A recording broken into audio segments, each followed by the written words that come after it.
back to Trailer Talk. We are here to give you the full dish on the next 2 weeks of upcoming films. With me always, the good Sir Pappy. And things are heating up and cooling down simultaneously over the next couple weekends. So Yeah, let's talk about 15th and that. 22nd of April. After pouring through the dozens of movies that come out, we picked the three that are both nationwide and fit our criteria Yes. of us having a clue and not being children's movies. Or in this case, a nature documentary that kind of. Not being children's movies. So let's start out with The Jungle Book. Exceptions to every rule because it's the freaking Jungle Book. You know, they've been teasing a live action for, what, a decade now? They Yeah. finally got it out in theaters. And to me, it looks like a gritty reboot, and I don't think I like that. Yeah, it's one of those, it's like, stop pooping on my childhood, Disney. I mean, Scarlett Johansson, Idris Elba, Ben Kingsley, Bill Murray. It's hard to go wrong with those voices for all the characters, but part of the reason I loved The Jungle Book when I was a kid was it was happy and it was smiley and Yeah. songs. This is just like, everything wants you dead. Good luck, kid. Welcome to the jungle where everything's gonna eat Yeah, it's you're gonna die. you. Yeah. That's pretty much all the trailer was missing was Axl Rose. Yeah, you're gonna go see it because it's the Jungle Book, and my prediction is a lot of people are gonna walk out of there going, "That was way too bleak. That was an action movie in the guise of a children's film." Personal opinion. Yeah, well, that's what they've hyped it up as, so we'll see. I don't have particularly high hopes that it's gonna be like the fun, upbeat movie that I remember. I just don't think that that's Yeah, happening. yeah. There's. It Now, is what it is. maybe they're saving all the song and dance routines for when they get you in the theater, but I highly doubt it. Yeah, I feel like part of that gritty reboot that worked so well for the DC comics is just bleeding off into other genres now. It's bleeding into Disney cartoons. Like, wrong DC production company. Wrong DC.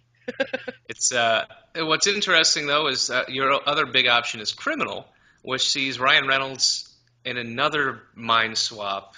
Instead of with Ben Kingsley this time, it's with Kevin Costner, a murderous psychopath who is apparently the only person that the government agency could put Ryan Reynolds' brain into. See, this just proves to me one thing about Hollywood, which is everybody wants to play Ryan Reynolds. One way or another, yeah. Yeah. But Kevin Costner keeps trying to prove that he can be an action star in his later years because some other compatriots have done so. I just don't really see it.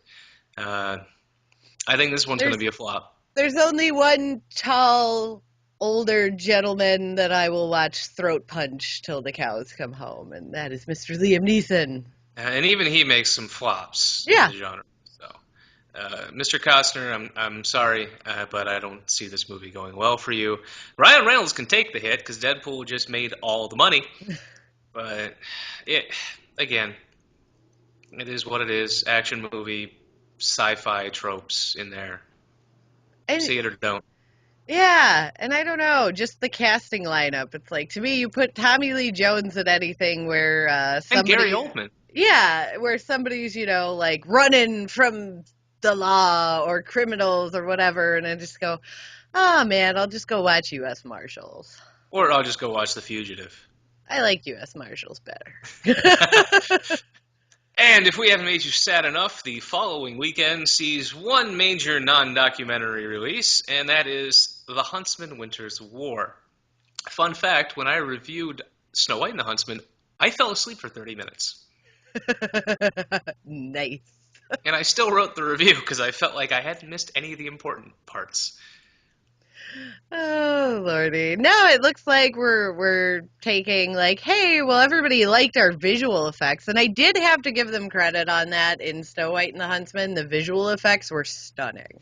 Yeah, two Snow White movies came out the same year. One of them used actual little people, and one of them used CGI. One of them was good, one of them wasn't. Guess which one got sequeled? The one with the more attractive queen. Yeah, and that's what ticks me off. Emily Blunt, Charlize Theron was the only good part about the original. Chris Hemsworth, Jessica Chastain, and I'm looking at this movie going, I love everyone in this film, and I wish they weren't in this one. Well, and you get like, I don't know, you get like a weird, at least Emily Blunt's character is giving me like a weird Narnia knockoff vibe. Yeah, And Elsa gone bad. yeah, I mean, she just, it's like, oh, look, an evil Snow Queen, because that's never been done before. Never once in the history Nope. of cinema.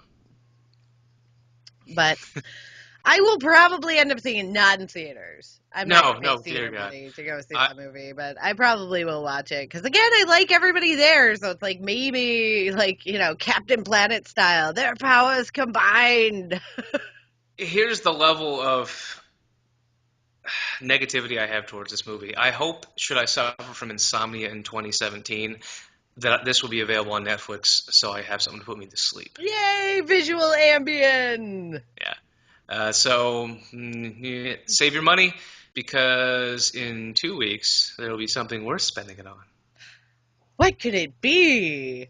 Come back every other Monday and find out with us what's worth your time and what's worth that dollars. And that's a big what's worth your dollars here. Yeah.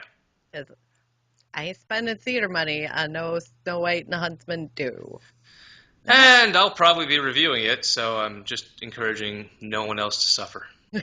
No one else has to suffer. Do as I say, not as I do, children. And with that, we will see you in 2 weeks. As always, give us a like on Facebook. Follow us on Twitter. We're really active on Twitter. Come say hi. We like to hear from you. So, thanks again, and we'll see you soon. Bye-bye.